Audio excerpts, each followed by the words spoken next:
శాంతి. ఈరోజుటి మురళి తారీఖు ఆగస్టు 14, 2025. శివ భగవాను వాచ. మధురమైన పిల్లలు, తండ్రితో నిజాయితీగా ఉండండి. మీ సత్యమైన చార్టును పెట్టండి. ఎవరికి దుఃఖమునివ్వకండి. ఒక్క తండ్రి శ్రేష్టమైన మతమును అనుసరిస్తూ ఉండండి. ప్రశ్న: ఎవరైతే పూర్తిగా 84 జన్మలు తీసుకుంటారో వారి పురుషార్థము ఎలా ఉంటుంది? జవాబు: వారు నరుని నుండి నారాయణునిగా అయ్యేందుకు విశేష పురుషార్థం చేస్తూ ఉంటారు. తమ కర్మేంద్రియాలపై వారికి పూర్తి నియంత్రణ ఉంటుంది.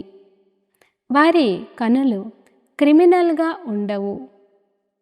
ఇప్పటి వరకు ఎవరినైనా చూస్తే వికారి ఆలోచనలు వస్తూ ఉంటే, వికారి దృష్టి ఉంటే వారు పూర్తి 84 జన్మలు తీసుకునే ఆత్మ కాదు అని అర్థం చేసుకోండి.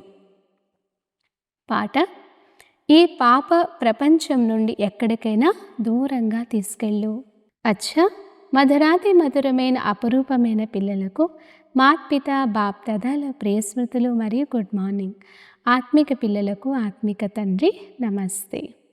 ధారణ కొరకు ముఖ్య సారం. ఫస్ట్ పాయింట్: స్వయంలోని భారమును తేలికగా చేసుకునేందుకు ఏ వికర్మలు చేశారో అది తండ్రికి వ్రాసి ఇవ్వాలి. ఇప్పుడు ఎవరికి దుఃఖమునివ్వరాదు. సుపుత్రులుగా ఉండాలి. సెకండ్ పాయింట్: మీ దృష్టి చాలా మంచిగా చేసుకోవాలి. కనులు మోసం చేయకుండా వాటిని చాలా కాపాడుకోవాలి. మీ నడవడికలను చాలా మంచిగా ఉంచుకోవాలి. కామక్రోధాలకు వశమై ఏ పాపము చేయరాదు.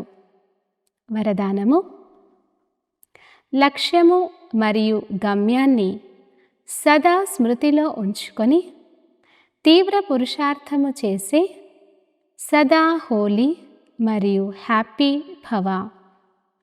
వివరణ: బ్రాహ్మణ జీవితం యొక్క లక్ష్యము హద్దు ఆధారమేది లేకుండా సదా ఆంతరిక సంతోషంలో ఉండుట.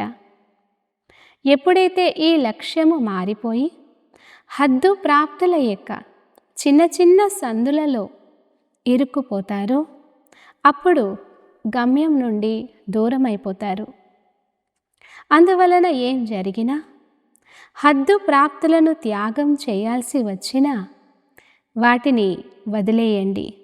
కానీ అవినాశి సంతోషాన్ని ఎప్పుడూ వదిలేయకండి. హోలీ మరియు హ్యాపీ భవ యొక్క వరదానాన్ని స్మృతిలో ఉంచుకొని తీవ్ర పురుషార్థం ద్వారా అవినాశి ప్రాప్తులను చేసుకోండి.